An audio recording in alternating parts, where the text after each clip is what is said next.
أو ليلة أن تحصى السنين اللي اتعرض سنة 1969 مش فيلم عادي في تاريخ السينما المصرية، ده تجربة فنية وفكرية نادرة.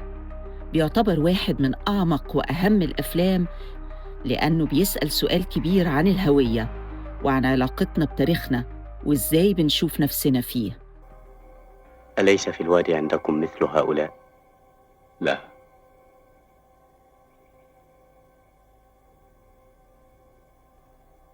ألم يخيفوك يوما؟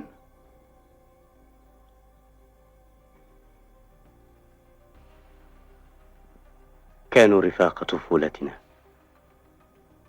كنا نختبئ بينهم أنا وأخي. أحداث الفيلم بتدور في صعيد مصر في أواخر القرن ال19 حوالين قصة اكتشاف مقابر وادي الملوك بالأقصر، وهناك كانت قبيلة الحربات تستأثر بسر مدخل المقابر وتنهب أثرها وتبيعها لتجار الآثار في القاهرة من غير ما تحس إنها بتسرق تاريخها بنفسها. قطعة من الذهب هي لك، ولكنني أراها عيناً تلاحقني. عيناً ميتة بها ذهب يطعم 100 فم. 100 فم تأكل لحمك أنت لو جاعت. وأنت من أين كنت تأكل طول عمرك؟ وسط العالم ده بنقابل ونيس، ابن كبير القبيلة ووريثه، شاب محتار بين ولاءه لعيلته بعد ما اكتشف سرها بعد وفاة والده وبين صوته الداخلي اللي رافض جريمة تدنيس المقابر وسرقتها وحاسس بثقل التاريخ والمسؤولية. لما أطلعتني على كل هذا؟ ولما أنت أخي؟ اسمع. لا أريد أن أسمع،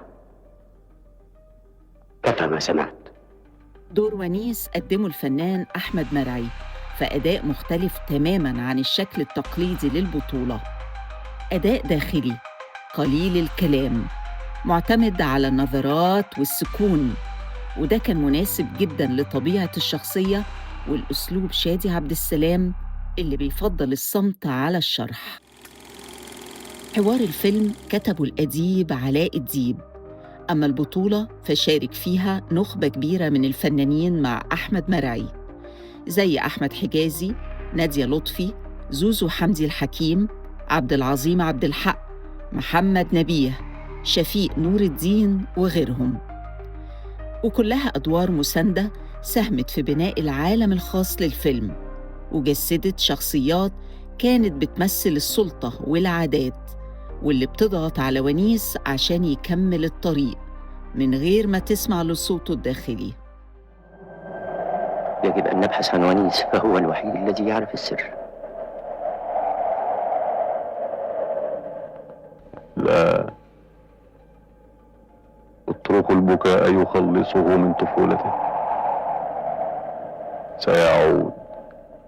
الفيلم كتب له السيناريو وأخرجه وصمم الديكورات والملابس والإكسسوارات المبدع شادي عبد السلام، فأول وآخر فيلم روائي طويل ليه واللي اشتغل عليه سنين طويلة في تحضير وبحث ودراسة عشان يطلع الفيلم بالشكل المتكامل ده. كل تفصيلة في الفيلم مقصودة، من الملابس للعمارة للغة العربية الفصحى الممزوجة بروح الزمن، للإيقاع البطيء اللي يخليك تتأمل مش تستهلك، والصمت وحتى الفراغ.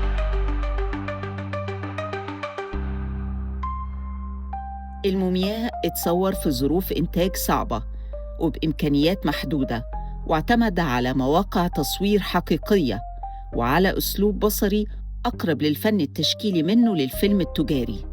وأبدع مخرج الفيلم شادي عبد السلام بشكل لافت في تصوير المواقع الأثرية والجبلية بطريقة مبدعة بتعكس روح التاريخ المصري القديم وأثر الحضارة المصرية الفريدة والنادرة، ومزج بين التوثيق التسجيلي والصراع الدرامي بشكل مبتكر، فخرج الفيلم كتحفة فنية لا تقاوم. لكن وقت عرضه ما حققش نجاح جماهيري كبير لأنه كان سابق عصره بسنين طويلة. قد أحزنني موت والدك مثلما أحزنك، لم يمنعني عن الحضور إلا المخاطر التي تعرفها. حضورك لم يعد مرغوب فيه بعد اليوم. بس مع الوقت المومياء اتشاف بعيون جديدة واتقدر كواحد من أهم الأفلام في تاريخ السينما العربية، وتم تكريمه في العديد من المهرجانات الدولية، وبقى مرجع بصري وثقافي هام.